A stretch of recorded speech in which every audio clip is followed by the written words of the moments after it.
10 ਕੁ दिन पहला मैं बापू जी के घरे गया सी टाला साहब। बाबा दर्शन सिंह जी उत्थे बैठे सी। अक्सर मैं जिंदगी का जो भी फैसला है, जो भी जिंदगी च करना, वो मैं गुरु घर तो आग्या लैके तां अगे हमेशा चले। बाबा जी बैठे सी, मैं भी कोल बह गया, संगत आके बह गई तो मैं बाबा जी हुण बहुत हो गया, बस बहुत कुछ कर लिया, गुरु ने बहुत कुछ देता, बहुत कुछ। हुण ज्यादा जियांगे फिर मन च कोई फुरना आऊगा, फिर कोई गल गलत हो जूगी। हुण एक ऐसा जीवन बिता लिया भी बाबा जी आउण, महाराज आउण ते लै जाण। ते मेरी एक इच्छा है कि मेरी देह नूं इत्थे टाला साहब दे विच 5 सिंह जिहड़े है वो संस्कार करन। बाबा जी ने मैनूं गल नाल लाया। अक्सर गुरु की गल करदा तो अखां चों हंझू आ जाते, मन बैरागी है। वो मैनूं कहण लगे, पुत अजे बहुत ड्यूटी लगनी है गुरु घर वालों, अजे बहुत जोड़ना है, बड़ा काम गुरु ने आख्या है। गुरु घर चों सुनेहे आए हैं। बाबा जी कहते अजे पुत नूं आखो इहो जिहियां गल्लां नहीं करी दियां, अजे बहुत कुछ कर, तेरी बहुत ड्यूटी लगनी। मैं रो पिया, मैं पैर फड़ ले, रोन लग गया। ते मेरा जद भी इहो जिहा कोई गल चलती है तो मैं भुब्बा मार के रोन लग जाना, क्योंकि मैं अपने गुरु नूं अपना प्यो ते अपना ईष्ट समझदा। चलो जी, मैं उत्थों चल पिया। मैनूं नहीं सी पता भी आ कुछ होना इत्थे। बड़ी प्रेस इकट्ठी हो गई एकदम ही। मैं घरे पहुंचा, 10 12 15 प्रेस वाले सज्जन मित्र सारे आ गए जी, इंटरव्यू करनी है जी, ऐ हो गया जी, फलाना हो गया। और मैं कहा मेरी इंटरव्यू ना करे, कईयां दे विचों सूल बन के निकल जानी है, छड्ड परे तूं। मैं कहा मैं फकीर चा बंदा, मैनूं सच बोलण दी आदत है, तो जब मैं सच बोलदा तो कई रात नूं मंजे हिलन लग जाते हैं, तो आपां ना ही करिए तो चंगा। कहते नहीं जी, किसानां ते यही गल आ गई है। मैं बाबा जी को टेलीफोन कराया, मैं जी आ गल है। कहते पुत्र जा 2 पर्चियां लिख के बाबा दीप सिंह जी के चरणों च रख दे, अद्धा घंटा बैठ के पाठ कर, एक पर्ची ते लिख के तुरना ते दूजी पर्ची ते लिख के नहीं तुरना। ऐदां ही फैसले होंदे रहे। मैं कहा ठीक है जी। जोत जलाई महाराज के चरणों च, 2 पर्चियां रखियां भी तुरना है कि नहीं तुरना, महाराज थोड़ी मर्जी है दसो। अद्धे घंटे बाद मैं अपनी धी नूं आख्या मीनू भी जा पर्ची चक के लिया। पर्ची चक्की, उहदे लिखिया सीगा तेरी कौम नूं लोड़ है तुरना है। तो मैं आके अज पहली बारी थोड़े कोल इत्थे के खड़ा होया। आपां सारे इकट्ठे क्यों होए हैं, मैं तुहानूं ये दसना चाहुंदा। तुहानूं अपना इतिहास याद है? हिंदुस्तान दे विच 2000 साल, आ सुनियो जवानों, तुहानूं ये चीज़ां पढ़ाइयां नहीं होणियां किसी। 2000 साल 3000 साल इस धरती ते की हुंदा रहा तुहानूं पता है? गजनी तो शुरू करा, जे सारी गल सुणावां तो रात भी बीत जानी है, सवेर हो जानी है।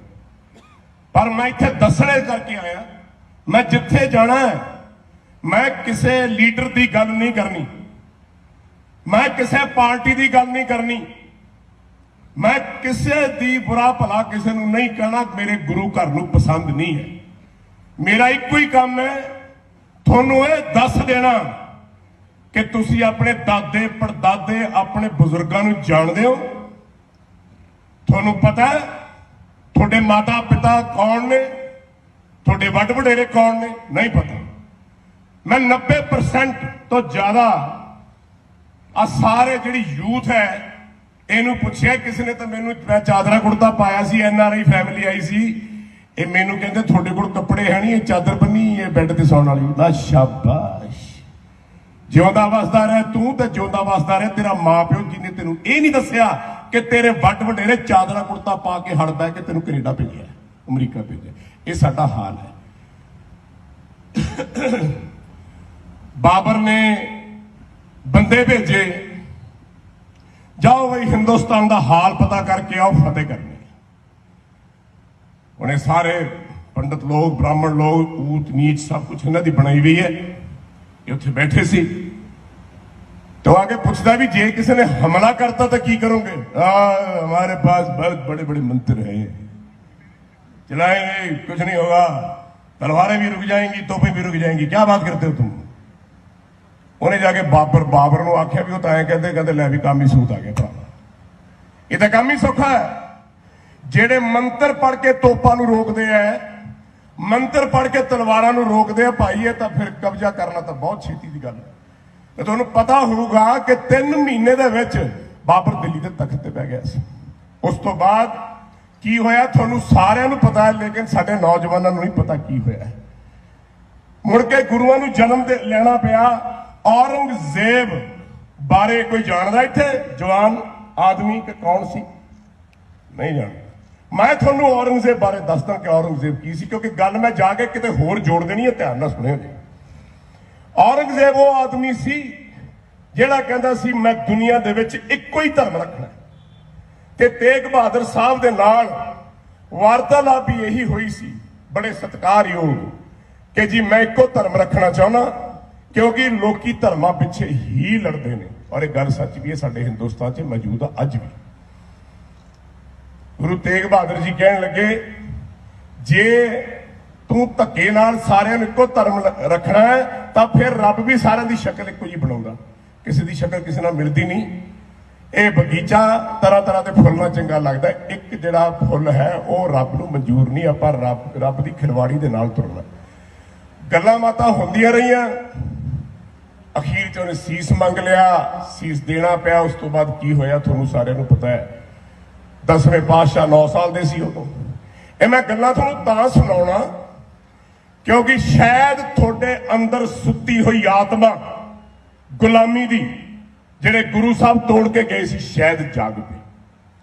गल पंजाब दी ते पंजाब दे किसानां दी आपां करन आए हां। इत्थे काहदे वास्ते इकट्ठे होए आ? पंजाब दे किसानां वास्ते। डॉक्टर की लोड़ कदे कदे पैंदी है, वकील की लोड़ कदे कदे पैंदी है, जज की, पुलिस वाले की, SSP की कदे कदे लोड़ पैंदी है। किसान की लोड़ 3 टाइम रोज पैंदी, क्योंकि ढिड भरना होंदा उन्हें। एक किसान का रुतबा है, एक किसान का दर्जा है, ते किसान नूं की गया अन्नदाता। दाता किहनूं कहंदे आ? परमेश्वर, अकाल पुरख। जिमीदार वास्ते गुरु साहब ने कहा है अन्नदाता है, इनू पूजिया करो। और अज इस जिंदगी दे इस टिकाणे उत्ते आके मैनू सारे जवाब दिओ भी पंजाब की धरती का यह हाल की नहीं। दसो एक आदमी मैनू जवाब दे उठ के कि अज पंजाब की धरती ते जो हो रहा है इस तरह क्यों हो रहा है? इस साडे करके हो रहा है, साडे वड वडेरिया करके हो रहा है। मास्टर तारा सिंह ਉਹਨੂੰ ਤੁਸੀਂ ਲੀਡਰ ਬਣਾ ਕੇ ਭੇਜਿਆ ਪਾਰਟੀਸ਼ਨ ਵੇਲੇ, ਇਹ ਠੀਕ ਹੈ ਗੱਲ? ਠੀਕ ਹੈ ਕਿ ਠੀਕ ਨਹੀਂ? ਉਹਨੂੰ ਭੇਜਿਆ, ਇਹ ਕਿਹਾ ਜਾ ਭਾਈ ਅੰਗਰੇਜ਼ਾਂ ਨੇ ਕਿਹਾ ਆਪ ਦਾ ਪੰਜਾਬੀ ਸੂਬਾ ਲੈ ਲਓ। ਮੈਂ ਖਾਲਿਸਤਾਨ ਦੀ ਗੱਲ ਨਹੀਂ ਕਰ ਰਿਹਾ, ਪੰਜਾਬੀ ਸੂਬਾ ਆਪਾਂ ਸਾਰੇ ਪੰਜਾਬੀ ਆ, ਜਿਹਦੇ ਵਿੱਚ ਸਾਰੇ ਕੌਮ ਦੇ ਸਾਰੇ ਧਰਮਾਂ ਦੇ ਬੰਦੇ ਇੱਕ ਦੂਜੇ ਨਾਲ ਰਹਿੰਦੇ। ਇਹ ਗੱਲ ਠੀਕ ਹੈ? ਮਾਸਟਰ ਤਾਰਾ ਸਿੰਘ ਦਿੱਲੀ ਜਾਂਦਾ, ਮੈਂ ਹਜੇ ਤੁਹਾਨੂੰ ਬਹੁਤ ਐਗਜ਼ਾਮਪਲ ਦੇ ਸਕਦਾ। और उत्थे जाके माउंट बैटन ने सारा कुछ तैयार किया होया ते रात नूं जवाहर लाल नेहरू जी साडे प्रधानमंत्री उन्होंने लै जाते हैं। मास्टर तारा सिंह कैसी बात करते हो? अरे भाई आम तो दोनों भाई हैं सके, एक मां की पेट से पैदा हुए हैं, ये नाखून और मांस का रिश्ता है, कभी खत्म हो सकता है। देखो क्या डायलॉग अमिताभ बच्चन को बोल रहे बंदा। और मास्टर तारा सिंह सवेरे 4 बजे तक बैठा यह फैसला कर लिया कि सानू पंजाबी सूबे की लोड़ नहीं, साडा वड वडेरा लीडर पार्टीशन तो बाद वाला, शायद तुहानूं याद होगा। और सवेरे उन्हें माउंट बैटन को कहा जी सानू मैनू पंजाबी सूबा नहीं चाहिए, असीं तां इकट्ठे रवांगे। मैं रिकॉर्डिड स्टेटमेंट है लॉर्ड माउंट बैटन की ते विंस्टन चर्चिल की मेरे को पईयां ने। मैं कदे पॉलिटिक्स मत्था नहीं सी मारना चाहता, पर हुण मारना पै रहा तुहाडे लोकां करके। ਉਹ ਲਿਖਦਾ ਹੈ ਔਰ ਕਹਿੰਦਾ ਹੈ, ਆਪਣਾ ਪਾਕਿਸਤਾਨ ਮੁਸਲਮਾਨਾਂ ਨੇ ਲੈ ਲਿਆ, ਤੁਸੀਂ ਪੰਜਾਬੀ ਸੂਬਾ ਲੈ ਲਿਆ, ਮਸਤ ਤਾਰਾ ਸਿਆ ਨਹੀਂ ਤਾਂ ਤੈਨੂੰ ਇਹ ਜੁੱਤੀ 'ਚ ਪਾਣੀ ਪਿਆ ਕਰਨਗੇ, ਤੁਹਾਨੂੰ ਤੁਹਾਡੇ ਸਿਰ ਲਾ ਜਾਣਗੇ, ਤੁਹਾਡੀਆਂ ਪੱਗਾਂ ਲੈ ਜਾਣਗੇ, ਤੁਹਾਡੀਆਂ ਧੀਆਂ ਭੈਣਾਂ ਕੱਢ ਕੇ ਲੈ ਜਾਣਗੇ, ਤੁਹਾਡੀਆਂ ਕੁੜੀਆਂ ਨੂੰ ਰੇਪ ਕਰ ਦੇਣਗੇ। ਇਹਨਾਂ ਨੂੰ ਤੁਸੀਂ ਬਰਦਾਸ਼ਤ ਨਹੀਂ। ਅਸੀਂ 150 ਸਾਲ ਹਿੰਦੁਸਤਾਨ ਤੇ ਰਾਜ ਕੀਤਾ, ਸਾਨੂੰ ਪਤਾ ਕਿ ਇਹ ਲੋਕ ਕਿੱਦਾਂ ਦੇ ਨੇ। ਮੈਂ ਕਿਸੇ ਦਾ ਨਾਂ ਤਾਂ ਨਹੀਂ ਲਿਆ ਨਾ, ਕਿਸੇ ਨੂੰ ਦੁੱਖ ਵੀ ਨਹੀਂ ਲੱਗਣਾ ਚਾਹੀਦਾ ਇਸ ਗੱਲ ਦਾ। ਜਦ ਸਾਡੇ ਲੀਡਰ ਸਾਹਿਬਾਨ, ਮੈਂ ਪੋਲੀਟੀਕਲ ਫੈਮਿਲੀ 'ਚ ਜੰਮਿਆ, ਮੇਰਾ ਫੁੱਫੜ ਨਰਿੰਜਨ ਸਿੰਘ ਤਾਲਿਬ ਪ੍ਰਤਾਪ ਸਿੰਘ ਕੈਰੋਂ ਸੀਐਮ ਸੀ, ਉਦੋਂ ਕਾਂਗਰਸ ਦਾ ਪ੍ਰਧਾਨ ਸੀ। ਮੇਰੀ ਜਵਾਹਰ ਲਾਲ ਨਹਿਰੂ ਦੀ ਗੋਦ 'ਚ ਮੇਰੀ ਫੋਟੋ ਹੈ, 2 ਗੁੱਤਾਂ ਕੀਤੀਆਂ, 5 ਸਾਲ ਦਾ ਸੀ। ਇੰਦਰਾ ਜੀ ਦੇ ਘਰ ਨਾਲ ਮੇਰਾ ਬਹੁਤ ਸਾਂਝ ਰਹੀ ਹੈ ਸੰਜੇ ਜੀ ਕਰਕੇ। ਇਹ ਕੀ ਵਜ੍ਹਾ ਹੈ ਕਿ ਅਹਿਮਦ ਸ਼ਾਹ ਅਬਦਾਲੀ 40-40 ਹਜ਼ਾਰ ਕੁੜੀਆਂ, ਮੁਟਿਆਰਾਂ, ਜਨਾਨੀਆਂ ਹਿੰਦੁਸਤਾਨ ਤੋਂ ਲਿਜਾ ਕੇ ਅਬਦਾਲੀ ਬਾਜ਼ਾਰ ਲਾਉਂਦਾ ਹੈ, ਉੱਥੇ ਟਕੇ ਟਕੇ ਸਿਰ ਸਾਡੀਆਂ ਧੀਆਂ ਭੈਣਾਂ ਵਿਕਦੀਆਂ। ਇਹ ਵੀ ਸੱਚ ਹੈ, ਸੱਚ ਹੈ, ਬੋਲੋ ਤਾਂ ਸਹੀ। ਸਿਰ ਤਾਂ ਹਿਲਾ ਦੋ ਮਾੜਾ, ਜੇ ਤੁਹਾਨੂੰ ਹਿਸਟਰੀ ਦਾ ਪਤਾ ਹੈ ਤਾਂ ਠੀਕ ਹੈ। ਇਸੇ ਤਰ੍ਹਾਂ ਪੰਜਾਬ ਤੋਂ ਦਿੱਲੀ ਕਿੱਡਾ ਦੂਰ ਹੈ, ਇਹ ਅੱਖੀ ਵੇਖੀਆਂ ਗੱਲਾਂ ਤੇ ਸੁਣੀਆਂ ਗੱਲਾਂ ਦੱਸ ਰਿਹਾ, ਕਿਸੇ ਦੀ ਗੱਲ ਨਹੀਂ ਕਰ ਰਿਹਾ। ਇੱਥੋਂ ਸਾਡੇ ਲੀਡਰ ਸਾਹਿਬਾਨ ਜਾਂਦੇ ਨੇ, ਤੁਸੀਂ ਵੋਟਾਂ ਪਤਾ ਕਿਵੇਂ ਪਾਉਂਦੇ ਹੋ? ਇੱਕ ਬੋਤਲ ਫੀਮ ਤੇ ਭੁੱਕੀ ਲੈ ਕੇ ਵੋਟ ਜਿਹਨੂੰ ਮਰਜ਼ੀ ਪਾ ਦਿੰਦੇ। ਇਹ ਕਿਰਦਾਰ ਆਪਾਂ ਪੰਜਾਬੀਆਂ ਨੇ ਆਪਣਾ ਬਣਾਇਆ, ਇਸ ਕਰਕੇ ਦੁੱਖ ਆ ਰਿਹਾ। ਗੁਰੂ ਤੋਂ ਬੇਮੁਖ ਹੋਇਆ, ਇਸ ਕਰਕੇ ਦੁੱਖ ਆ ਰਿਹਾ। ਔਰ ਉਸ ਲੀਡਰ ਦੀ ਵੀ ਬੋਲੀ ਲਾਈ ਜਾਂਦੀ ਹੈ, तुम्हारी कीमत क्या है? 10 लाख, 15 लाख, 5 करोड़, 10 करोड़। ਜਿਹਨੇ ਗੱਡਾ ਲੱਗਦੇ ਚਲਾਇਆ ਹੋਵੇ ਤਾਂ 10 ਕਰੋੜ ਬਹੁਤ ਵੱਡੀ ਰਕਮ ਹੁੰਦੀ ਹੈ, 100 ਕਰੋੜ ਬਹੁਤ ਵੱਡੀ ਰਕਮ ਹੁੰਦੀ ਹੈ। ਮੈਂ ਕਹਿੰਦਾ ਹੁੰਦਾ ਸੀ ਆਪਣੇ ਬਜ਼ੁਰਗਾਂ ਨੂੰ, ਮੈਂ ਕਿਹਾ 2 ਬਾਜ਼ਾਰ ਲੱਗਦੇ ਜ਼ਿੰਦਗੀ 'ਚ। ਮੈਂ ਕਿਹਾ ਫੁੱਫੜ ਤੁਹਾਡਾ, ਮੈਂ ਕਿਹਾ ਜੀਜਾ ਹੈ ਆਪਣੇ ਪਿਤਾ ਜੀ ਨੂੰ, ਇਹ ਬਾਜ਼ਾਰ ਲਾਉਂਦੇ ਦਿੱਲੀ। ਇੱਕ ਬਾਜ਼ਾਰ ਲੱਗਦਾ ਅਹਿਮਦ ਸ਼ਾਹ ਅਬਦਾਲੀ ਦੇ, ਉੱਥੇ ਕੀ ਲਿਖਿਆ? ਹਾਂਜੀ ਆਜਾ ਕਾਕਾ ਬਹਿ ਜਾ, ਸੁਣ ਲੈ, ਮੈਂ ਤੇਰੇ ਪਤੇ ਦੀ ਗੱਲ ਕਰੀ ਜਾਂਦਾ। ਆਹੀ ਤਾਂ ਗੱਲ ਹੈ, ਜਦ ਬਜ਼ੁਰਗ ਬੋਲਦਾ ਉਹਦੇ ਸੁਣਦੇ ਨਹੀਂ।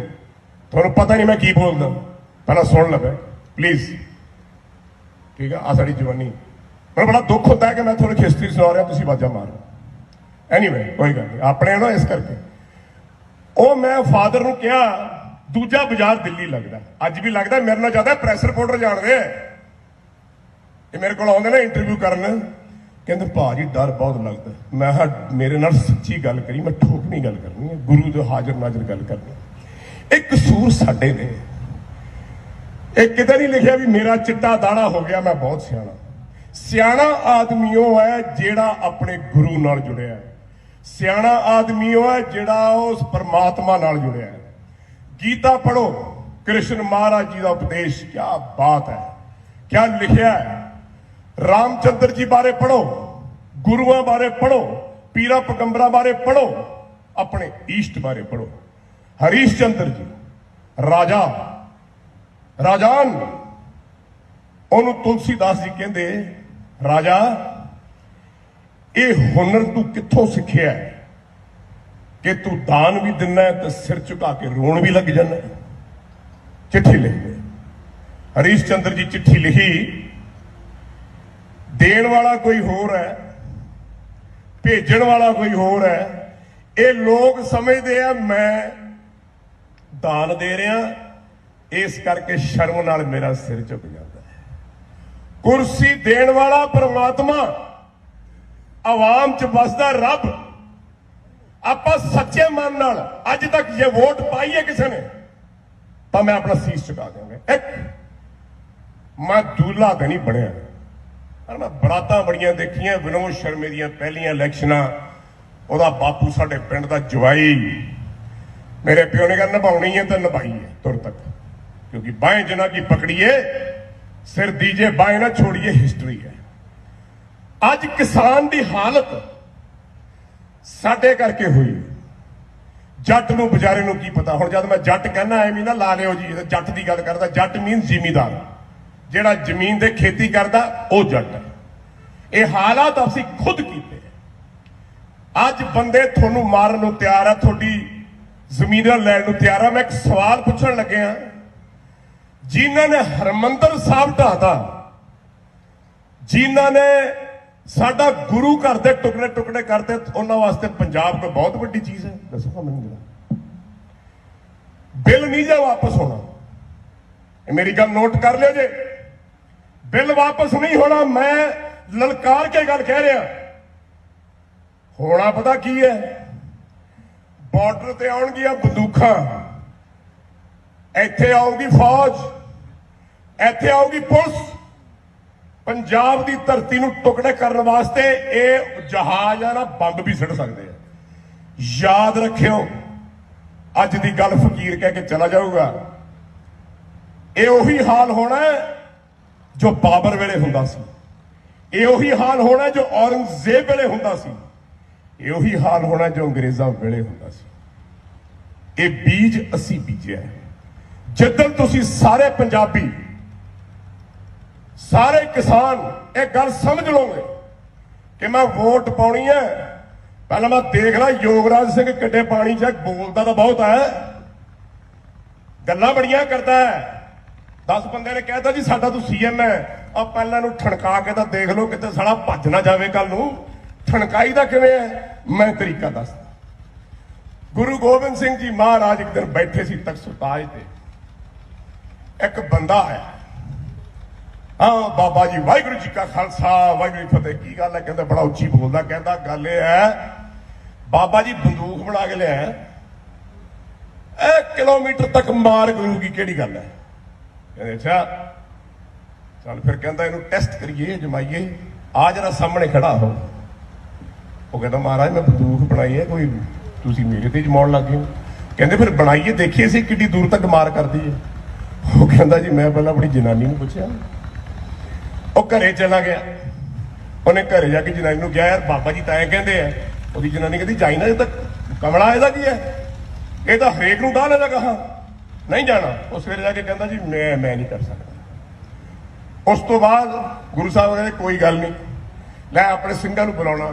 ਤੇ ਇੱਕ ਪਿਓ ਤੇ ਇੱਕ ਆਪਣਾ ਉਹਦਾ ਮੁੰਡਾ ਉੱਥੇ ਲਿੱਦ ਚੱਕ ਰਹੇ ਸੀ। ਉਹਨਾਂ ਨੇ ਆਵਾਜ਼ ਮਾਰੀ। ਉਹ ਕਹਿੰਦਾ ਪਹਿਲਾਂ ਮੈਂ ਸੁਣੀ ਹੈ। ਪਿਓ ਕਹਿੰਦਾ ਪਹਿਲਾਂ ਮੈਂ ਸੁਣੀ ਹੈ, ਮੇਰੇ ਤੇ ਗੋਲੀ ਚਲਾਓ। ਗੱਲ ਸਮਝ ਆਈ ਮੇਰੀ? ਮੈਂ ਕੀ ਕਹਿਣਾ? ਗੁਰੂ ਸਾਹਿਬ ਕਹਿੰਦੇ ਕੁਛ ਨਹੀਂ ਕਰਨਾ, ਦੇਖਣਾ ਹੀ ਸੀ, ਦਿਖਾਉਣਾ ਸੀ ਤੇਰੇ ਤੇ ਮੇਰੇ ਸਿੰਘਾਂ 'ਚ ਕੀ ਫਰਕ ਹੈ। ਅੱਜ ਉਹ ਮੌਕਾ ਆ ਜਾਣਾ ਬੜੀ ਛੇਤੀ, ਜਿੱਦਣ ਸਾਹਮਣੇ ਤੁਹਾਡੇ ਟੈਂਕ ਵੀ ਖੜੇ ਹੋਣਗੇ, ਕਿਉਂਕਿ ਆਪਾਂ ਮੰਨਣਾ ਨਹੀਂ ਨਾ। ਇਹਨੇ ਬਣਾਇਆ 120 ਕਿੱਲੇ ਤੇ ਆਪਦਾ ਇਹ ਜਿਹੜਾ ਸ਼ੈੱਡ ਹੈ, ਇਹਨੂੰ ਅੱਗ ਵੀ ਲੱਗ ਸਕਦੀ ਹੈ, ਇਹਨੂੰ ਲੋਕ ਫੂਕ ਵੀ ਸਕਦੇ ਆ, ਲੋਕ ਮਰ ਵੀ ਸਕਦੇ ਆ, ਸ਼ਾਇਦ ਕਿਸੇ ਨੂੰ ਪਤਾ ਨਹੀਂ। ਪਰ ਮੈਂ ਦੱਸ ਦਿੰਦਾ, ਹੁਣ ਆਪਣੀ ਇੱਜ਼ਤ ਤੇ ਆਪਣਾ ਪੰਜਾਬ ਬਚਾਉਣ ਵਾਸਤੇ ਸਿਰਾਂ ਦੀਆਂ ਅਹੂਤੀਆਂ ਦੇਣੀਆਂ ਪੈਣੀਆਂ। ਮੈਨੂੰ ਕਿਸੇ ਨੇ ਪੁੱਛਿਆ ਬਾਬਾ ਦੀਪ ਸਿੰਘ ਜੀ ਦਾ ਪੁੱਤਰ ਹੈ ਤੂੰ, ਉਹਨੇ ਤਾਂ ਸੀਸ ਤਲੀ ਤੇ ਰੱਖ ਕੇ ਜੰਗ ਲੜੀ, ਆਜ਼ਾਦ ਕਰਾਇਆ ਗੁਰੂ ਘਰ। ਜੇ ਕੱਲ ਨੂੰ ਕਿਸਾਨਾਂ ਤੇ ਪੰਜਾਬ ਦੀ ਧਰਤੀ ਤੇ ਯੋਗਰਾਜ ਸਿੰਘ ਲੋੜ ਪੈ ਗਈ, ਦੱਸ ਕੀ ਕਰੇਗਾ? ਮੈਂ ਤੁਹਾਡੇ ਚਰਨਾਂ ਦੀ ਕਸਮ ਖਾ ਕੇ ਕਹਿਣਾ, ਪੰਜਾਬ ਧਰਤੀ ਮਾਂ ਹੈ, ਇਸ ਕੁੱਖ ਦੀ ਕਸਮ ਖਾ ਕੇ ਕਹਿਣਾ, ਜਿੰਨੀਆਂ ਗੋਲੀਆਂ ਪਹਿਲਾਂ ਮੈਂ ਖਾਊਂਗਾ ਆਪਣੇ ਹਿੱਕ 'ਚ ਖਾਊਂਗਾ, ਜੇ ਨਾ ਖਾਵਾਂ ਕਹਿ ਦੇ ਮੈਂ ਆਪਣੀ ਮਾਂ ਦਾ ਨਹੀਂ ਚੱਲਿਆ। ਗੱਲ ਇੱਥੇ ਮੁੱਕਣੀ ਹੈ। ਔਰ ਮੇਰੀ ਲਲਕਾਰ ਹੈ, ਜਦ ਮਰਜ਼ੀ ਆ ਜਾਓ ਜੇ, ਨਾ ਤੁਹਾਡਾ ਬਿੱਲ ਮਨਜ਼ੂਰ ਕਰਨਾ ਹੈ, ਨਾ ਤੁਹਾਨੂੰ ਇੱਥੇ ਵੜਨ ਦੇਣਾ, ਤੇ ਜੇ ਵੜਨਾ ਤਾਂ ਸਾਡੀਆਂ ਲਾਸ਼ਾਂ ਦੇ ਉੱਤੋਂ ਦੀ ਜਾਇਓ। ਹੁਣ ਮਨਜ਼ੂਰ ਹੈ? ਕਿਹੜਾ ਐਸਾ ਆਦਮੀ ਹੈ ਇੱਥੇ ਜਿਹੜਾ ਆ ਕੇ ਇੱਥੇ ਮੈਨੂੰ ਆਖੇ ਯੋਗਰਾਜ ਸਿੰਘ ਸੀਸ ਦੱਸ ਕਿੱਥੇ ਲੈਣਾ? ਗੁਰੂ ਸਾਹਿਬ ਨੇ ਆਖਿਆ ਨਾ 80,000 ਦਾ ਪੰਡਾਲ, ਮੈਨੂੰ ਇੱਕ ਸੀਸ ਚਾਹੀਦਾ, 10,000 ਭੱਜ ਗਏ। ਦੂਜਾ ਸੀਸ ਚਾਹੀਦਾ, 20,000 ਭੱਜ ਗਏ। ਤੀਜਾ ਸੀਸ ਚਾਹੀਦਾ, ਸਾਰਾ ਪੰਡਾਲ ਹੀ ਖਾਲੀ ਹੋ ਗਿਆ। ਪੰਜਵੇਂ ਸੀਸ ਤੱਕ ਜਾ ਕੇ ਮਾਤਾ ਜੀ ਕੋ ਚਲੇ ਗਏ। ਗੁਰੂ ਕਮਲਾ ਹੋ ਗਿਆ, ਤੁਹਾਡਾ ਪੁੱਤ ਕਮਲਾ ਕਹਿੰਦਾ ਜਾ ਦਫਾ ਹੋ ਜਾ, ਤੁਹਾਨੂੰ ਆਪਣੇ ਗੁਰੂ ਤੇ ਯਕੀਨ ਨਹੀਂ ਹੈ। ਤੇ ਗੁਰੂ ਸਾਹਿਬ ਵਾਪਸ ਆਏ ਤੇ ਜਿਹੜੇ ਬਚੇ ਸੀ ਨਾ, ਲੈ ਜੀ ਤੁਸੀਂ 6ਵੀਂ ਵਾਰੀ ਨਹੀਂ ਆਏ, ਅਸੀਂ ਤੇ ਆਪਦਾ ਵੀ ਸੀਸ ਦੇਣਾ ਸੀ। ਕਹਿੰਦੇ ਕੋਈ ਨਹੀਂ ਜਮਾਨਾ। ਅਜ਼ਮਾਇਸ਼ ਹੋ ਜਾਣੀ ਹੈ। ਇਹ ਬਿੱਲ ਪਾਸ ਹੋ ਗਿਆ, ਧੱਕੇ ਨਾਲ ਲੈਣਗੇ ਜ਼ਮੀਨਾਂ ਤੋਂ। ਤੁਹਾਡੇ ਘਰੇ ਵੜ ਕੇ ਤੁਹਾਡੀਆਂ ਭੈਣਾਂ, ਤੁਹਾਡੀਆਂ ਧੀਆਂ, ਤੁਹਾਡੀਆਂ ਜਾਇਦਾਦਾਂ ਲੋਕ ਨਾ ਖੋਣ। ਇਹਨਾਂ ਜਦੋਂ ਮੇਰਾ ਨਾ ਦਾੜਾ ਤੇ ਮੁੱਛ ਮੁੰਨਦੇ ਹੋ। ਇਸ ਕਰਕੇ ਮੈਂ ਕਹਿੰਦਾ ਹਰ ਆਦਮੀ ਕੋਲ ਅਸਲਾ ਹੋਣਾ ਚਾਹੀਦਾ। ਦੇਗ ਤੇਗ ਫਤਿਹ। ਇੱਕ ਔਰਤ ਚੱਕ ਕੇ ਲੈ ਗਏ ਮੁਗਲ। ਕਿੰਨੇ ਸੀ? 5। ਤੁਸੀਂ ਕਿੰਨੇ ਸੀ? 50। ਲੱਖ ਲੜਤ ਤੁਹਾਡੀ ਜ਼ਿੰਦਗੀ ਤੇ। 50 ਬੰਦੇ 5 ਬੰਦਿਆਂ ਨੂੰ ਮਾਰ ਨਾ ਸਕੇ, ਆਪਣੀ ਧੀ ਤੋੜਦੀ। ਬਾਬਾ ਜੀਤ ਸਿੰਘ ਜੀ ਲੈ ਬਚਾ ਕੇ। ਕਾਕਾ ਮੂੰਹ ਨਾ ਫੇਰ ਮੇਰੇ ਵੱਲ ਵੇਖ, ਮੈਨੂੰ ਪਤਾ ਤੈਨੂੰ ਸ਼ਰਮ ਆਉਂਦੀ, ਇੱਧਰ ਦੇਖ, ਮੈਂ ਤੈਨੂੰ ਕਹਿ ਰਿਹਾ। ਬਾਬਾ ਜੀਤ ਸਿੰਘ ਜੀ ਲੈ ਕੇ ਆਏ। 10ਵੇਂ ਪਾਤਸ਼ਾਹ ਨੇ ਸੁਨੇਹਾ ਘੱਲਿਆ ਕਿ ਬੀਬੀਆਂ ਨੂੰ ਆਖੋ ਸ਼ਸਤਰ ਸਿੱਖੋ, ਵਿਦਿਆ ਲਓ, ਸ਼ਸਤਰ ਆਪਣੇ ਕੋਲ ਰੱਖੋ। ਐ ਮੇਰੇ ਪੰਜਾਬ ਦੇ ਕਿਸਾਨੋਂ, ਮੇਰੇ ਪੰਜਾਬ ਦੇ ਨੌਜਵਾਨੋਂ, ਮੇਰੇ ਪੰਜਾਬ ਦੇ ਭਰਾਵੋ, ਸੰਤ ਜਰਨੈਲ ਸਿੰਘ ਪਿੰਡਰ ਵਾਲੇ ਕਹਿੰਦੇ ਹੁੰਦੇ ਸੀ, ਜਿਸ ਬੰਦੇ ਕੋਲ, ਸਿੱਖ ਦੀ ਗੱਲ ਨਹੀਂ ਕਰ ਰਿਹਾ, ਹਰੇਕ ਦੀ ਗੱਲ ਕਰਦਾ, ਆਪਣੇ ਬਚਾਓ ਵਾਸਤੇ ਸ਼ਸਤਰ ਨਹੀਂ, ਉਦਾਂ ਦਾ ਹੈ ਜਿਹੋ ਜੀ ਭੇਡ ਹੁੰਦੀ ਹੈ, ਉਹਨੂੰ ਬੰਨ ਕੇ ਕੋਈ ਵੀ ਲਿਜਾ ਸਕਦਾ। ਲੇਕਿਨ ਸ਼ਸਤਰ ਉਦੋਂ ਚੱਕਣਾ ਜਦ ਆਪਣੀ ਈਨ ਤੇ ਗੱਲ ਆ ਜਾਏ। ਸ਼ਸਤਰ ਉਦੋਂ, ਪ੍ਰਸ਼ਾਸਨ ਨੂੰ ਸ਼ਸਤਰ ਸਾਰਿਆਂ ਨੂੰ ਦੇਣੇ ਚਾਹੀਦੇ ਆ। ਤੁਸੀਂ ਆਪਣੇ ਪਰਿਵਾਰ ਨਾਲ ਜਾ ਰਹੇ ਹੋ, ਆਪਣੀ ਧੀ ਨਾਲ ਜਾ ਰਹੇ ਹੋ, ਇੱਕ ਕੁੜੀ ਚੋਰੀ ਜਾ ਰਹੀ ਹੈ, 5 ਬੰਦਿਆਂ ਨੂੰ ਪੈ ਜਾਂਦੇ ਆ। ਜੇ ਉਸ ਧੀ ਰਾਣੀ ਦੇ ਕੋਲ 9mm ਟੰਗਿਆ ਹੋਊਗਾ ਨਾ, ਤੇ ਫਿਰ ਕਈਆਂ ਨੂੰ ਤਾਂ ਲੱਕੋਂ ਲੈ ਲੂਗੀ ਕਿ ਲੈ ਲੂਗੀ। ਤੇ ਤੁਸੀਂ ਆਪਣੇ ਪਰਿਵਾਰ ਨਾਲ ਤੁਰੇ ਜਾਂਦੇ ਹੋ। ਤੁਹਾਡੇ ਪਰਿਵਾਰ ਦੇ ਵਿੱਚ 10 ਗੱਡੀਆਂ ਆ ਗਈਆਂ, ਘੇਰ ਲੀਆਂ ਤੁਹਾਨੂੰ 20 ਬੰਦਿਆਂ ਨੇ, ਤੇ ਕੀ ਕਰੋਗੇ? ਲੈ ਜਾ ਭਾਈ, ਮੈਨੂੰ ਛੱਡ। ਇੱਕ ਇਹ ਹੁੰਦਾ ਰਹੇ, ਉਹਨਾਂ ਨੇ ਤੁਹਾਨੂੰ ਵੀ ਨਹੀਂ ਛੱਡਣਾ, ਉਹਨਾਂ ਨੂੰ ਵੀ ਲੈ ਜਾਣੇ। ਇਸ ਕਰਕੇ ਸਮਾਂ ਆ ਰਿਹਾ, ਮੈਂ ਕਹਿ ਕੇ ਚੱਲਿਆ, ਨਾ ਮੈਂ ਲੀਡਰ, ਨਾ ਮੈਂ ਸੀਐਮ, ਮੈਂ ਬਾਬਾ ਦੀਪ ਸਿੰਘ ਜੀ ਦਾ ਬੇਟਾ, ਗੁਰੂ ਘਰ ਦਾ ਕੂਕਰ ਮੇਰੇ ਕੜਾ ਪਾਇਆ। ਮੈਂ ਵੀ ਕੁੱਤੇ ਵਾਂਗੂ ਝਾਕ ਰਿਹਾ, ਮੇਰਾ ਮਾਲਕ ਕਦ ਮੈਨੂੰ ਡੁੱਕ ਪਾਊਗਾ ਜਦ ਮੈਂ ਮਰੂੰਗਾ। ਮੈਂ ਕੁਝ ਨਹੀਂ ਲੈਣਾ, ਲੇਕਿਨ ਜੇ ਗੁਰੂ ਘਰ ਚ ਆਵਾਜ਼ ਆਈ, ਗੁਰੂ ਘਰ ਤੋਂ ਹੁਕਮ ਆਇਆ, ਮੈਂ ਸਹੁੰ ਖਾ ਕੇ ਕਹਿੰਦਾ ਧਰਤੀ ਮਾਂ ਦੀ, ਸਹੁੰ ਮੈਨੂੰ ਕਿਸਾਨਾਂ ਦੇ ਚਰਨਾਂ ਦੀ, ਕਿਉਂਕਿ ਤੁਸੀਂ ਸਾਰੇ ਖੁਦਾ ਦੇ ਬੱਚੇ ਹੋ, ਤੁਹਾਡੇ 'ਚ ਖੁਦਾ ਵਸਦਾ, ਇਸ ਕਰਕੇ ਤੁਹਾਡੇ ਚਰਨਾਂ 'ਚ ਮੇਰਾ ਸੀਸ ਝੁਕਦਾ। ਮੈਂ ਤੁਹਾਡੇ ਚਰਨਾਂ 'ਚ ਨਮਸਕਾਰ ਕਰਦਾ, ਕਿਉਂਕਿ ਤੁਹਾਡੇ 'ਚ ਰੱਬ ਵਸਦਾ, ਤੁਹਾਡੇ ਖੁਦਾ ਵਸਦਾ। ਰੱਬ ਦੇ ਵਾਸਤੇ ਅੱਜ ਵੀ ਮੌਕਾ, ਗੁਰੂ ਨਾਨਕ ਦੇਵ ਜੀ ਤੋਂ ਲੈ ਕੇ 10ਵੇਂ ਪਾਤਸ਼ਾਹ ਤੱਕ 350 ਸਾਲ ਲੱਗੇ ਸਮਝਾਉਂਦੇ। ਜਹਾਂਗੀਰ ਨੂੰ, ਬਾਬਰ ਨੂੰ, ਹਮਾਯੂੰ ਨੂੰ ਨਹੀਂ ਮੰਨੇ। 10ਵੇਂ ਪਾਤਸ਼ਾਹ ਨੇ ਚਿੱਠੀ ਲਿਖੀ, ਪਹਿਲੀ ਗੱਲਬਾਤ ਕਰ ਲਈਏ, ਉਹ ਕਹਿੰਦਾ ਤੂੰ ਹੈ ਕੌਣ। ਦੂਜੀ ਚਿੱਠੀ ਲਿਖੀ, ਤੀਜੀ ਲਿਖੀ, 15 ਚਿੱਠੀਆਂ ਲਿਖੀਆਂ ਜਿਹਦੇ ਵਿੱਚ ਗੱਲਬਾਤ ਦੀ ਗੱਲ ਕਰ ਲਈਏ। ਤੂੰ ਆਪਦਾ ਜੀ, ਮੈਨੂੰ ਆਪਦਾ ਜੀ ਲੈਣ ਦੇ, ਮੈਂ ਆਪਦੀ ਗੱਲ ਦੱਸਣਾ ਹੈ ਖੁਦਾ ਦੀ, ਤੂੰ ਆਪਣੀ ਅੱਲਾ ਦੀ ਗੱਲ ਕਰ। ਉਹਨੇ 15ਵੀਂ ਚਿੱਠੀ ਤੋਂ ਬਾਅਦ ਇਹ ਆਖਿਆ ਕਿ ਮੈਂ ਤੇਰਾ ਵੰਸ਼ ਰਹਿਣ ਨਹੀਂ ਦੇਣਾ। ਗੁਰੂ ਸਾਹਿਬ ਚਿੱਠੀ ਲਿਖ ਕੇ ਕਹਿੰਦੇ ਤੂੰ ਵੰਸ਼ ਦੀ ਗੱਲ ਕਰਦਾ, ਮੈਂ ਮੁਗਲ ਰਾਜ ਨਹੀਂ ਰਹਿਣ ਦੇਣਾ, ਦੇਖਾਂਗੇ ਕੀ ਹੁੰਦਾ। ਫਿਰ ਕੀ ਕੁਝ ਨਹੀਂ ਹੋਇਆ, ਤੁਹਾਨੂੰ ਪਤਾ ਸਾਰੇ ਨੂੰ। ਕਿੰਨੇ ਸਿਰ, ਕਿੰਨੀਆਂ ਔਰਤਾਂ ਦੇ ਬੱਚੇ ਕੱਟ ਕੇ, ਹਾਰ ਪਵਾ ਕੇ ਇਹ ਧਰਤੀ ਹੈ। ਕਿਹਨੂੰ ਗਲਤਫਹਿਮੀ ਹੈ ਪੰਜਾਬ ਲੈ ਕੇ ਜਾਣਾ? ਜੇ ਕਿਸੇ ਨੂੰ ਗਲਤਫਹਿਮੀ ਹੈ ਤਾਂ ਮੈਂ ਉਹਨੂੰ ਦੱਸ ਦੇਣਾ ਚਾਹੁੰਦਾ, ਇਹ ਉਹ ਕੌਮ ਹੈ ਜੇ ਇੱਕ ਵੀ ਜਿਉਂਦਾ ਰਹਿ ਗਿਆ ਤਾਂ ਵੀ 1.25 ਲੱਖ ਦੀ ਪੈਦਾਸ਼ ਕਰੂਗਾ। ਇਸ ਕਰਕੇ ਯਾਦ ਰੱਖਿਓ, ਆਉਣ ਵਾਲਾ ਸਮਾਂ ਐਸਾ ਭਿਅੰਕਰ ਹੈ। ਮੈਂ ਗੁਰੂ ਦੀ ਗੱਲ ਕਹਿ ਰਿਹਾ ਤੁਹਾਨੂੰ, ਤੁਸੀਂ ਰੋਇਆ ਕਰੋਗੇ, ਯਾਦ ਕਰਿਆ ਕਰੋਗੇ ਮੈਨੂੰ ਵੀ ਇੱਕ ਫਕੀਰ ਆਇਆ ਸੀ, ਬਾਬਾ ਜੀ ਦਾ ਬੇਟਾ ਗੱਲ ਕਹਿ ਗਿਆ। ਪਰ ਹਾਂ, ਜੇ ਨਾਲ ਇਕੱਠੇ ਤੁਰੋਗੇ ਤੁਹਾਡੇ ਘਰ ਵੱਜ ਜਾਣਗੇ। ਮੈਂ ਐਨਆਰਆਈਆਂ ਨੂੰ ਇੱਕ ਗੱਲ ਕਹੀ, ਮੈਂ ਆਪਣੇ ਪਿੰਡ ਦੀ ਗੱਲ ਕਰਦਾ, ਚਲੋ ਕਹਿੰਦੇ ਪਹਿਲਾਂ ਆਪਣੀ ਚਾਦਰ ਦੀ ਗੱਲ ਕਰੋ, ਦੂਜੇ ਦੀ ਗੱਲ ਨਹੀਂ ਕਰਨੀ। ਪਿੰਡ ਮੇਰਾ ਕਨੇਚ ਸਾਹਮਣੇ ਵਾਲੇ ਦੇ ਕੋਲ, ਮੈਂ ਅੱਜ ਵੀ ਜਾਣਾ, ਸ਼ੇਰਸ਼ਾਹ ਸੂਰੀ ਦੀ ਬਾਵੜੀ ਹੈ, ਸਮਾਧਾਂ ਬਣੀਆਂ ਮੇਰੇ ਬਜ਼ੁਰਗਾਂ ਦੀਆਂ, ਮੈਂ ਭੁੱਬਾ ਮਾਰ ਕੇ ਰੋਣਾ। ਕੋਠੀਆਂ ਵੱਡੀਆਂ ਵੱਡੀਆਂ, ਜ਼ਮੀਨਾਂ, ਉਸ ਕੋਠੀਆਂ ਤੇ ਲੋਕ ਬੈਠ ਕੇ ਬੀੜੀਆਂ ਪੀਂਦੇ ਆ। ਮੇਰੇ ਉਸ ਪਰਿਵਾਰ ਵੱਡ ਵਡੇਰਿਆਂ ਦੀ ਹਿੱਕ ਤੇ ਚੜ ਕੇ ਲੋਕੀ ਸ਼ਰਾਬਾਂ ਪੀਂਦੇ ਆ। ਮੈਂ ਸਾਰੇ ਕੈਨੇਡਾ ਅਮਰੀਕਾ 'ਚ ਜਿੰਨੇ ਮੇਰੇ ਚਾਚੇ ਤਾਏ ਫਲਾਣੇ ਸੋ ਕਾਲ ਬਸਦੇ ਨੇ, ਮੈਨੂੰ ਕਿਹਾ ਲੱਖ ਲਾਹਨਤ ਤੁਹਾਡੀ ਜ਼ਿੰਦਗੀ ਤੇ। ਕੋਈ ਇਹੋ ਜਿਹਾ ਵੀ ਪੁੱਤਰ ਆ ਜਿਹੜੀ ਆਪਣੀ ਮਾਂ ਨੂੰ ਛੱਡ ਕੇ ਬਾਹਰ ਜਾ ਕੇ ਐਸ਼ ਕਰਦਾ, ਬਾਹਰ ਕੋਠੀਆਂ, ਬਾਹਰ ਗੱਡੀਆਂ, ਬਾਹਰ। ਮੈਂ ਹੁਣ ਕੀ ਆਖਾਂ, ਕਿਹੜਾ ਕੰਮ ਨਹੀਂ ਸੋ ਤੁਸੀਂ ਕਰਦੇ। ਲੇਕਿਨ ਇਸ ਪੰਜਾਬ ਦੀ ਧਰਤੀ ਤੇ ਰਹਿ ਕੇ ਜਿੰਨੇ ਵੀ ਬਾਹਰ ਗਏ ਨੇ, ਅਸੀਂ ਕੀ ਕਰੀਏ ਜੀ, ਹਾਲਾਤ ਹੀ ਇਹੋ ਜਿਹੇ ਸੀ। ਮੈਂ ਕਿਹਾ ਫਿਰ ਹਾਲਾਤ ਤਾਂ ਗੁਰੂਆਂ ਦੇ ਵੀ ਇਹੋ ਜਿਹੇ ਸੀ, ਹਾਲਾਤ ਤਾਂ ਪੰਜਾਬ ਉੱਤੇ ਬਹੁਤ ਕੁਝ ਬਣੇ। ਹਰ ਬੱਚਾ ਤੁਸੀਂ ਆਪਣਾ ਬਾਹਰ ਭੇਜਣਾ ਚਾਹੁੰਦੇ, ਇਨਫੈਕਟ ਹੈ ਮੇਰਾ ਬੱਚਾ ਸੁਖੀ ਬਸੇ। ਜਿੱਥੇ ਮੇਰੇ ਦੀ ਗੱਲ ਆਊਗੀ ਉੱਥੇ ਤੇਰੀ ਨਹੀਂ ਹੋਣੀ, ਔਰ ਜਿੱਥੇ ਤੇਰੀ ਗੱਲ ਹੋਊਗੀ ਉੱਥੇ ਖੁਦਾ ਦੀ ਗੱਲ ਹੋਊਗੀ। ਮੈਂ ਇਹਦੇ ਲਈ ਮਰਨਾ, मैं इधर नहीं मरना। मैं रोटी खावा ना खावा, राजान कैसा होना चाहिए राजा। मेरी प्रजा ने रोटी नहीं खाती, मैं नहीं खाती। मेरी प्रजा नंगे पैर फिरती है, मैं भी नहीं जुत्ती पाउनी। अच्छा बच्चों, बिल पास किया सी, थानू नहीं पसंद आया, कोई गल नहीं, मैं थोड़ा रहनुमा कहते पिता की कह रहा जी, मैं पिता परमेश्वर जिहड़ा अन्नदाता, थानू नहीं बिल पसंद आया ला आ जाता, कोई गल नहीं। जे गल कोई कर ले, लोगों के हित की गल कर ले, तो वही बल्ले बल्ले है कि नहीं है। सो मैं बेनती करदा, पहले तो धन्नवाद करदा, मेरी इन्नी औकात नहीं सी कि मैं थोड़े लोगों के सामने कुछ बोला, पर एक गल मैं जाते जाते फिर कहना, अपने आप को कायम कर लो, वर्जिश करया करो। अज मैं लाली नूं कह के हटिया, घंटा पाठ करया करो, नशे पत्ते बंद कर दिओ, चंगी खुराक खाओ, बच्चों को सिखाओ, अपना पंजाब छड्ड के ना जाओ। जेड़े बाहर बैठे टैलीफोन ते मेरे नाल गल्लां करदे हैं ते स्नेह करदे हैं, मैं उन्होंने कहना चाहना, जिन्ने तुसीं NRI हो सारे कनेडा, अमरीका, आस्ट्रेलिया सारे छड्ड के पैसा लैके पंजाब जाओ, आओ जंग लड़िए।